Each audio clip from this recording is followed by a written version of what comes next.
চলে এলাম আজকেও রান্নাঘরে।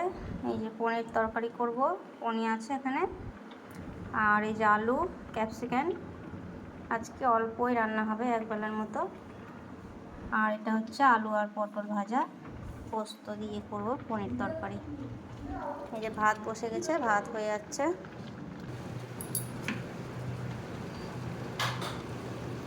তেল দিয়ে দিলাম, এটাতে পটলটা ভাজা করব। একটু কালো জিরা,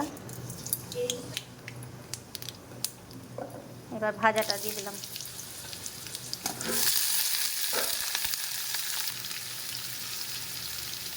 একটু লবণ, একটু হলুদ,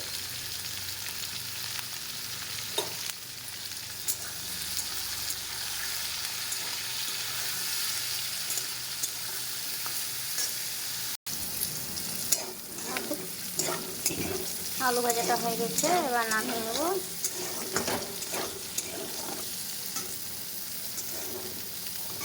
আলু পটল ভাজা, পটল ভাজাটা হয়ে গেছে। এবার কড়াইয়ে তেল দিয়ে দিব।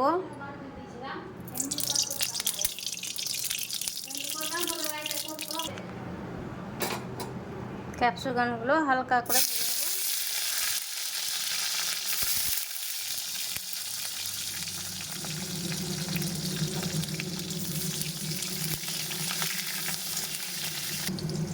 ভাজা হয়ে গেছে, এবার তুলে নেব। এই তেলে আবার পনিরটাকে ভেজে নেব একটু।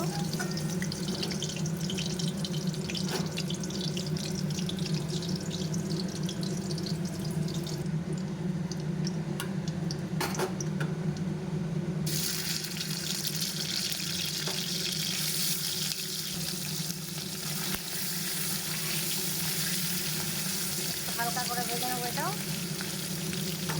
ভাজা হয়ে গেলে তুলে নেব। এটাও ভাজা হয়ে গেছে, এটাও তুলে নেবো হালকা করে। ওই তেলের মধ্যে একটু লঙ্কা আর একটু পোস্ত দিয়ে দিলাম। এরপরে আলুগুলো দিয়ে দিলাম, একটু লবণ দিয়ে দিলাম। নাড়াচাড়া করে নিই, একটু ভেজে নেবো আলুটা। এবার দিয়ে দেবো পোস্ত বাটাটা।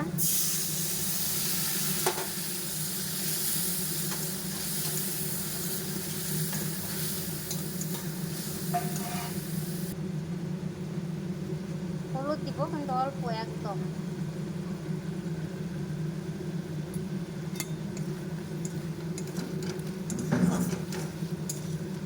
হালকা একটু কালার হওয়ার জন্য।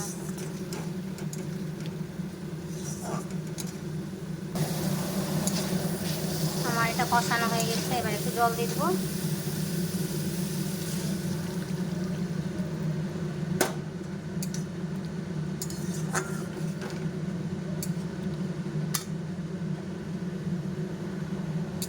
একটু ফুটবে, তারপরে সব কিছু দিব পনিরগুলো। এবার এগুলো আমি ভেজে রেখেছিলাম, এগুলো সব দিয়ে দেবো। 2-3টা কাঁচা লঙ্কা আছে। এবার পনিরটাও দিয়ে দেবো।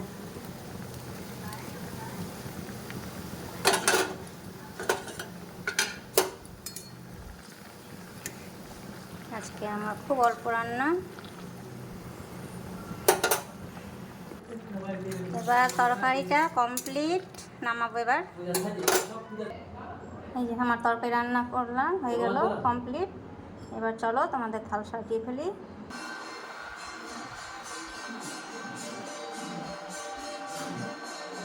থাল সাজানো কমপ্লিট। কেমন লাগলো জানাবে বন্ধুরা। রান্না আজকে তো খুব কম, নর্মাল। তার মধ্যে আজকে নিরামিষ, শনিবার নিরামিষ